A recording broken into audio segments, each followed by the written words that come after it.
What's up guys, my name is Mitch, this is Common Garage. Today we got something a little different lined up. As you may know, we're working on the hardtail frame for the chopper build. And I've been thinking to myself, this would be a whole lot easier to continue this build if I had some kind of, drive-on bike table, bike lift. So I've been looking online, and the cheapest one I could find was at Harbor Freight for like 550 bucks. And I don't really want to spend that kind of money for something like that. I know the average person doesn't either. I don't need anything fancy, so I thought, let's just make our own. So let's get after it. All right, so the main part of our lift is gonna be based on this jack I got right here. This is just your run-of-the-mill basic 1,500-pound ATV motorcycle jack. I think I got it from Menards, but you can also get it on Amazon. I think it runs about 150. I'll throw the link in the description for that. But what I'm thinking I'm gonna do with this is I'm gonna chop the jack right down the middle. You can see I have my cutting lines already marked on both sides.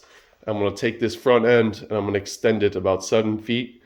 I'm going to connect the top and bottom rails and bolt it together.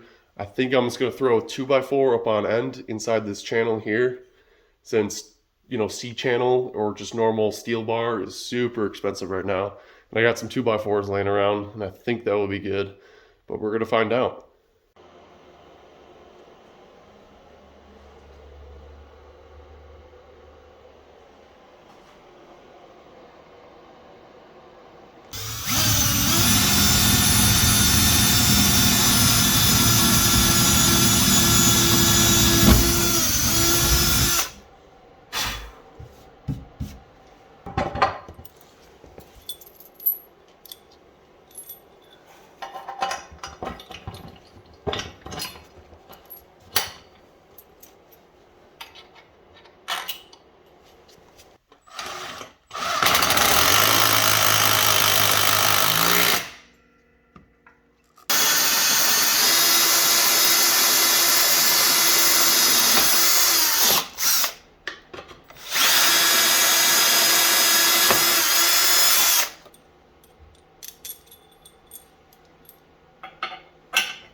Alright guys, this is the finished product of what we got for my wooden bike hoist.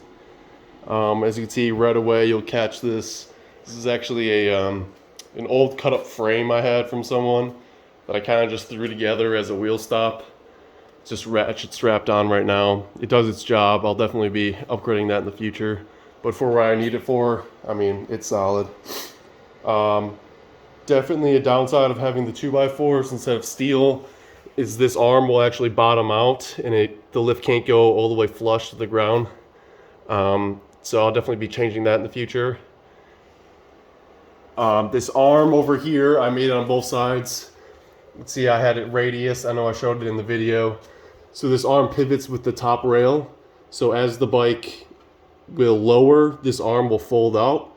And then when you raise the hoist, it will actually come in with the top rail and provide support. My garage floor is not very even, so nothing's perfectly perpendicular, but I had to shim it in a few different spots and so on. As far as stability, this thing is pretty solid. I mean, I can shake the bike and the bike does rattle, has some movement, but I think it's mainly because it's not really sitting flush on the frame rails right now. It's kind of teeter-tottering. But I mean, I can stand up here with the bike, no problem. And it still functions, goes up and down. Very happy with how it turned out. Alright guys, in all, this new bike lift is definitely come in handy for the rest of our build we got. That being said, I'm waiting on a shipment of steel to come in yet for some of the parts I need for the hardtail, such as some round stock and other little parts. But as soon as I get that in the mail, we'll get going on the video, start pumping up the hardtail, and we'll go from there. Thanks guys.